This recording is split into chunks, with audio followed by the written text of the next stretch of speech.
শিবিরের আরেকটি উত্থান।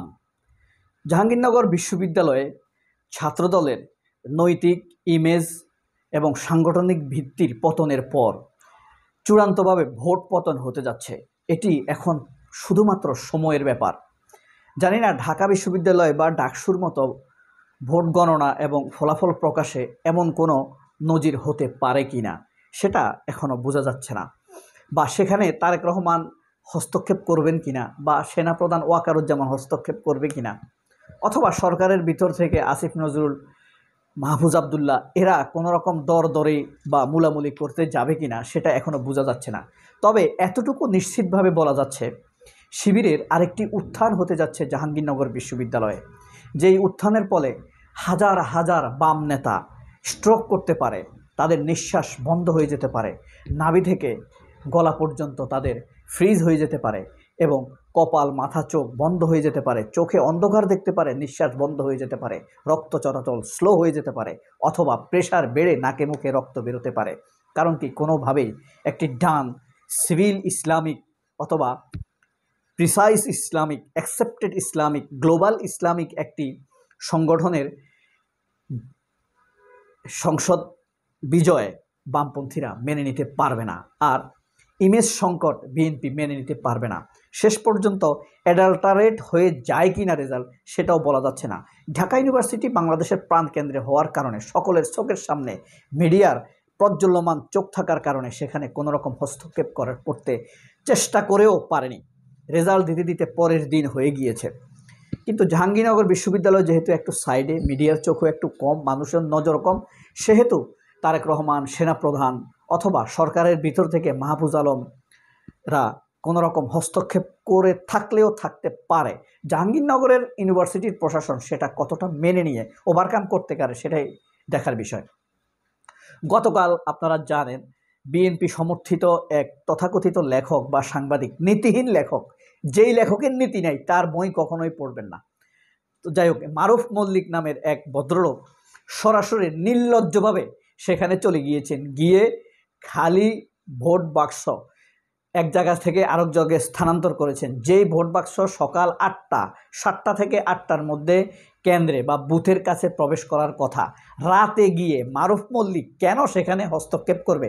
এবং সেটি আবার ভিডিও হয়েছে, জাহাঙ্গীরনগরের যে ক্যাম্পাস সাংবাদিকরা ভিডিও করেছে। সেটা জানার পরে মারুফ মল্লিক তাদেরকে ধমকিয়ে তাদের কাছ থেকে মোবাইল নিয়ে সেগুলো আবার মুছে দিয়েছে। অনেকে হয়তো দেখে থাকতে পারেন, ভিডিওগুলো প্রমাণ হিসাবে সংরক্ষিত আছে। এভাবেই চলছে ছাত্রদলের জাকসুর প্রস্তুতি।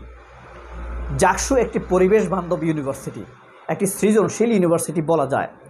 দীর্ঘদিন যাবৎ 1954 সালে বা 58 সালে আইয়ুব খান এই ইউনিভার্সিটিটি প্রতিষ্ঠা করেন একটি নির্মল পরিবেশ বান্ধব পরিবেশে, ঢাকার কোলাহল থেকে একটু দূরে। এ কারণেই এখানকার ইউনিভার্সিটির ছাত্ররা একটু ক্রিয়েটিভ হয়। এই ক্রিয়েটিভিটা অল্প সময়ের মধ্যে দখল করে নিয়েছে মার্ক্সবাদী সন্ত্রাসীরা, লাল সন্ত্রাসীরা, ম্যাগ মোল্লার বসুর দলের। আপনারা জেনে থাকবেন, এখানে এমনভাবে সিন্ডিকেট পেতেছে বামেরা, আপনি যেখানে সেখানে গেলে গাঁজা, সিগারেট অহরহ পাবেন। এত সুন্দর ক্যাম্পাসটা তারা জাহান্নাম বানিয়ে রেখেছে। মেয়েদের নিরাপত্তা নাই জাহাঙ্গীরনগরে। এই জাহাঙ্গীরনগরেই কিন্তু ধর্ষণের সেঞ্চুরি হয়েছিল মানিক। এই জাহাঙ্গীরনগরেরই একাডেমিশিয়ান ছিল সালমান এফ রহমানের কামলা খালেদ মহিউদ্দিন। সেই জাহাঙ্গীরনগরেই বিপ্লব হতে যাচ্ছে, ভোট বিপ্লব হতে যাচ্ছে। নর্মাল কোনো বিপ্লব নয়, ভূমিধস বিপ্লব হতে যাচ্ছে। সেখান থেকেই ইসলামের উত্থানের পতাকা নড়ে উঠবে, দেখবে পৃথিবী। ঢাকার সহযোগী হয়ে উঠতে পারে জাহাঙ্গীরনগর, যদি প্রশাসন স্ট্রং থাকতে পারে। এটা নিশ্চিত থাকেন, নিশ্চিত এবং নিশ্চিত। জাহাঙ্গীরনগরে কোনো সম্ভাবনা নাই ছাত্রদল জিতার, তবে 2-4টি পদ বামরা পেতেও পারে। সাংস্কৃতিক, নারী বিষয়ক, নারী অধিকার, পরিবেশ, এইসব ছাত্রদলও 2-3টি পেতে পারে হস্তক্ষেপের কারণে, নয়তো ছাত্রদল আর পাবে না।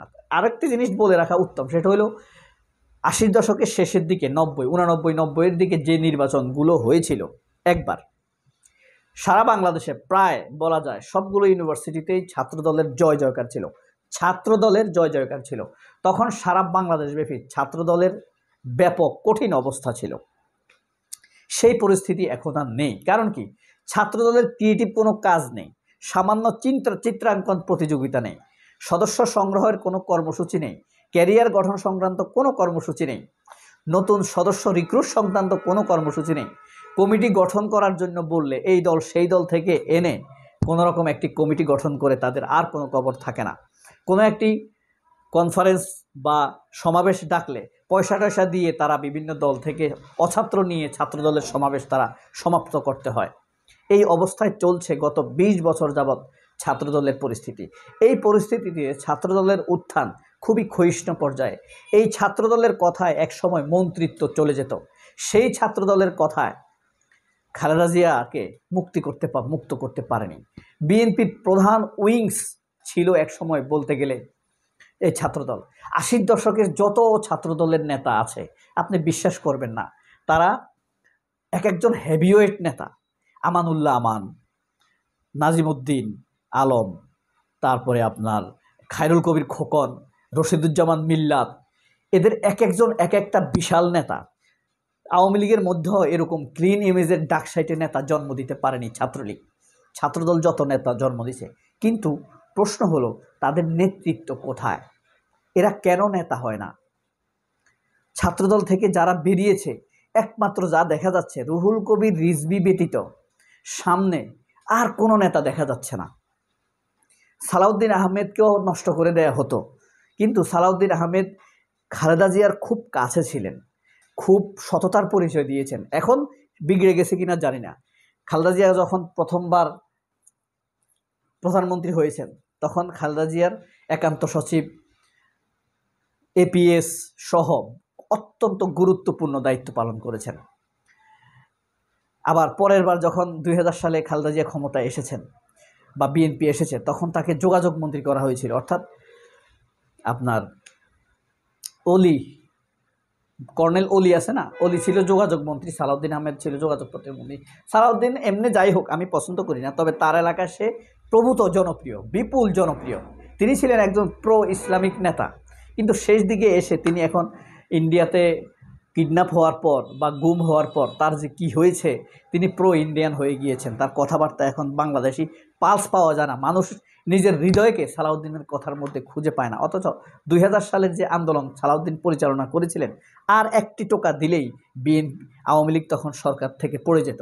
কি যে মির্জা ফখরুল, মওদুদ আহমেদ, হাফিজউদ্দিন, এই কয়েকজন নেতার কারণে তখন সরকারের পতন ঘটেনি, খালেদা জিয়ারও আর নিস্তার পায়নি। তবে আশ্চর্য ব্যাপার, কেন বিএনপির ওই সকল ডাকসাইটে নেতাদের কাছ থেকে, নেতৃত্বগুলার থেকে বিএনপি নেতৃত্ব তুলে আনেনি, এটি একটি বিশাল রহস্য। এক সময় এটা নিয়ে একটি ভিডিও বানানো হবে। সবাই অনেক ভালো থাকবেন। আল্লাহ হাফেজ, আসসালামু আলাইকুম।